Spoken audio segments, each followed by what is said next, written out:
Hari Anti Kekerasan Terhadap Perempuan yang diperingati setiap 25 November ini bisa menjadi momentum untuk merefleksi sejauh mana regulasi di Indonesia yang bisa menekan angka kekerasan terhadap perempuan dibuat.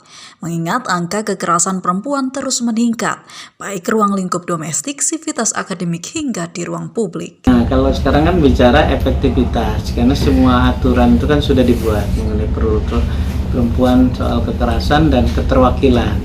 Di dalam segi politik pun kita perempuan diberikan prioritas, yaitu dalam segi bahwa 30% dari itu ada terwakilan dari perempuan. Nah, itu yang kita dari politik. Nah, terus dalam hal kekerasan rumah tangga, kita juga kan di DPR ini bagaimana juga mengatur detail soal kekerasan dalam rumah tangga itu, dan jangan sampai itu terjadi. Antisipasinya selain kita wakil rakyat buat legalitas, buat perda, ya kita juga harus sosialisasi soal kekerasan, dampak. Kan soal dampaknya bukan hanya ke suami istri aja, ke anak-anaknya gitu kan. Jadi hal-hal yang seperti itu yang harus kita kasih informasi ke keluarga agar tidak terjadi kekerasan dalam rumah tangga. Dan kita juga DPR Lampung, Provinsi Lampung, setiap bulan juga mensosialisasikan aturan-aturan terkait tadi itu ada aturan tentang kekerasan rumah tangga juga, soal narkoba juga, gitu. Itu yang kita sosialisasi setiap bulan oleh masing-masing anggota DPR Provinsi Lampung. Sosialisasi yang tadi itu memang sudah berjalan. Sudah berjalan. Ada yang di sekolah-sekolah, ada yang kepada ibu-ibu, ada yang remaja. Saya berharap dengan teknologi, dengan ilmu pengetahuan, dengan kesadaran ini tidak akan terjadi lagi. Hal yang tak kalah penting dalam menekan angka kekerasan terhadap perempuan adalah melakukan sosialisasi terhadap regulasi dan pemahaman terkait kekerasan itu sendiri. Selain itu, angka kekerasan terhadap perempuan khususnya di Kota Bandar Lampung masih terbilang cukup tinggi. Hanya saja, data kekerasan terhadap perempuan masih tidak banyak diketahui oleh publik. Pusdamu ya, kalau basis dari data solidaritas perempuan jadi naik. Kalau kemarin kami hanya menangani misalnya kasus pekerja migran, baik itu kekerasan seksual, TPPO dan lain sebagainya, itu hanya 4, tapi tahun ini di 6. Belum lagi kalau kita melihat skala nasional itu. Dan informasi dari teman-teman jaringan juga yang paling masif itu dan paling tinggi meningkatnya adalah kekerasan berbasis online, kekerasan gender berbasis online. Itu siapa yang menerima? Nah, itu anak muda. Nah, tapi masalahnya begini, itu yang terdata teman-temannya. Ini harus dipahami, itu yang terdata. Tetapi bagaimana yang tidak terdata? Banyak.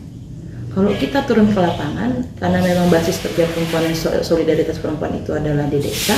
Kalau kita mau menyibak bagaimana kemudian potret perempuan di desa itu, ya setiap hari mengalami kekerasan itu, kekerasan seksual, kekerasan dalam rumah tangga, mulai dari suaminya selingkuh, mukul dan lain sebagainya, itu naik. Tetapi kenapa kemudian ini tidak muncul di publik? Karena memang belum ada penelitian yang memang benar-benar melakukan itu. Sejauh mana kemudian itu terjadi di desa misalnya, keperempuan belum ada. Misalnya yang terjadi hari ini yang dihitung itu adalah apa? Kasus yang di-up media. Kalau memang nggak di-up, siapa yang mau tahu?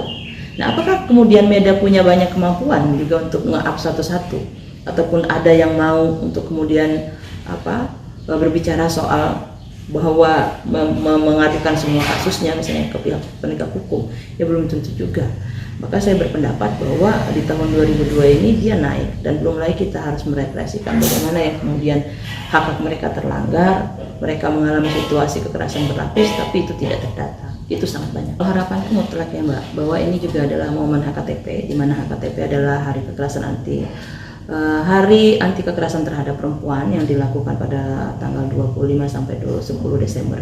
Kenapa memang harus dilakukan secara 16 hari HKTP? Karena memang menurut kami gerakan perempuan khususnya, meskipun ini digagas di luar negeri, tetapi memang yang menginisiasi adalah Komnas Perempuan, dan juga kita sepakati sebagai organisasi gerakan perempuan bahwa ini sangat penting, di mana ini harus menjadi rangkaian untuk terus mengingatkan bahwa persoalan perempuan itu belum selesai sampai hari ini. Kita harus terus bersuara, kita harus terus duduk bersama, kita harus terus membangun strategi bersama, dan juga sama-sama kalau di Lampung itu masih cenderung bicara soal ekosektoral lembaga masing-masing.